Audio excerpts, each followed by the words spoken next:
Hello বন্ধুরা, শুভ বিবাহ ধারাবাহিকের আজকের এপিসোডে দেখানো হয়েছে ব্যানার্জি পরিবার থেকে দোয়েলকে দেখতে এসেছে।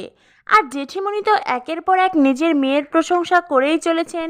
সুধার বানানো কচুরি আর সিঙ্গারা পাত্রপক্ষের সামনে দিয়ে বলেন, এটা আমার মেয়ে নিজের হাতে বানিয়েছেন, খান না খান। সুধার ঠাম্মি তখন মনে মনে ভাবতে থাকেন, বড় বৌমা এত মিথ্যে কথা বলছে। নিজের মেয়ের যখন বিয়ে দিবে আর বিয়ের পরে যখন জানতে পারবে মেয়ে কিছুই করতে জানে না, তখন কি হবে একবার কি ভাবছে?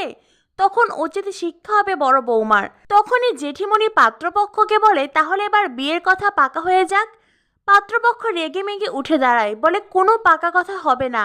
আপনারা আমাদেরকে মিথ্যে কথা বলেছেন। আপনাদের বাড়ির একজন মেয়ে যে ডিভোর্সি, সেই কথা কি আপনারা আমাদেরকে জানিয়েছিলেন? জেঠিমণি জেঠু সকলেই তো অবাক, পাত্রপক্ষ এই কথা জানলো কি করে? জেঠিমণি তখন বলেন, আরে পাড়া প্রতিবেশী এরকম নানান কথা বলে, এইসব মিথ্যে কথা। লোকজন বলে, শুনুন আর কত মিথ্যে কথা বলবেন? আমরা একজন নয় বরং অনেকজনের কাছ থেকে খোঁজ খবর নিয়ে তারপরেই বাড়িতে এসেছি।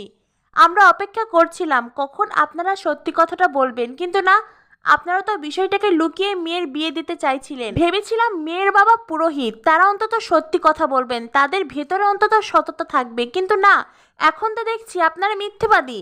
আপনারাই যদি এমন মিথ্যে কথা বলেন তাহলে আপনাদের মেয়ে সে আর কি বলবে? সুধা তখন রান্নাঘর থেকে বলে, হ্যাঁ আমি ডিভোর্সি। এই বলে সুধা পাত্রপক্ষের সামনে এসে দাঁড়ায়।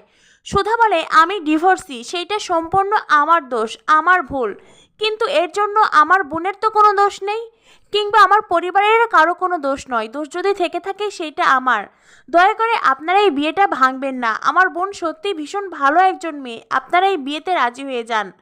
তখনই পাত্রপক্ষ বলে, আমরা এই বিয়েতে রাজি হতে পারি, তার আগে তুমি একটা ব্যবস্থা করতে পারবে নিজের?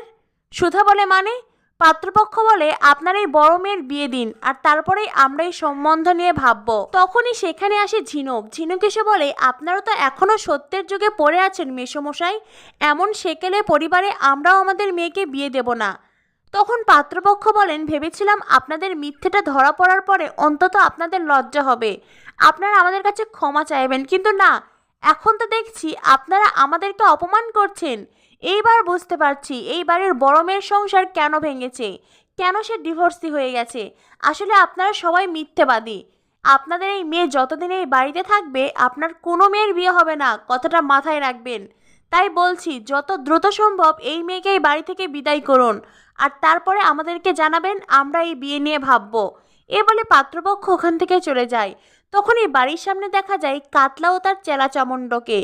আসলে কাতলা এই পাত্রপক্ষকে এই সমস্ত কথা শিখিয়ে এই বাড়িতে পাঠিয়েছিল, যাতে সুধার ওপরে একটা চাপ আসে, আর খুব তাড়াতাড়ি সুধার বিয়ে দিতে চায় সুধার পরিবার। তখন আর কি কাতলা গিয়ে সুধাকে বিয়ে করে নেবে। পাত্রপক্ষ যাবার পরেই সুধার জেঠিমণি বাড়িতে চিৎকার চেঁচামেচি শুরু করে দিয়েছে, আবারও নানানভাবে সুধাকে অপমান করছে। জেঠুমণি বলে, আরে তুমি মেয়েটার সঙ্গে এমন ব্যবহার কেন করছো? কিন্তু জেঠিমণিকে থামাইকে। তখনই বাড়িতে চলে আসে কাতলা। কাতলা বলে, আমি সুধাকে বিয়ে করব। কাতলাকে দেখেই জেঠিমণি সুধার সঙ্গে কাতলাকে বিয়ে দিতে রাজি হয়ে যায়। কাতলার হাতে একটা গয়নার বক্স। সুধার বৌদি বলে, দেখি দেখি কেমন গয়না। ও মা, কি সুন্দর হার, এইটা আমি সুধাকে পরিয়ে দেই। তখনই সুধার মা এসে সুধার বৌদির হাত ধরে বলে, একদম নয়, তোমরা সবসময় আমার মেয়েকে অনেক কথা শোনাও, অনেক খারাপ আচরণ করো। আমি কখনো কিচ্ছু বলিনি, কিন্তু আমি কাতলার সঙ্গে কিছুতেই আমার মেয়ের বিয়ে হতে দেব না। তখনই জেঠিমণি বলেন, তাহলে কোন বড়লোকের সঙ্গে তোর মেয়ের বিয়ে দিবি রে ছোট? আমি জানি না তুই কার সঙ্গে তোর মেয়ের বিয়ে দিবি, তবে আমি তোকে বলে দিচ্ছি, 1 মাসের মধ্যে সুধার বিয়ে হওয়া চাই, নয়তো আমি ঘাট ধাক্কা দিয়ে সুধাকে এই বাড়ি থেকে বার করে দেব। কাতলা তখন মনে মনে ভাবতে থাকে, 1 মাসের মধ্যে কেউ আসবে না, লাস্টে সুধাকে আমার কাছেই আসতে হবে। এদিকে সুধাও জেঠিমণিকে বলে, আমার জন্য এই পরিবারে যা যা ক্ষতি হয়েছে আমি সব কিছু শোধ করে এখান থেকে চলে যাব। এরপরে দেখা যায় সুধা নিজের বন্ধুকে ফোন করে আর একটা কাজের সন্ধান চায়।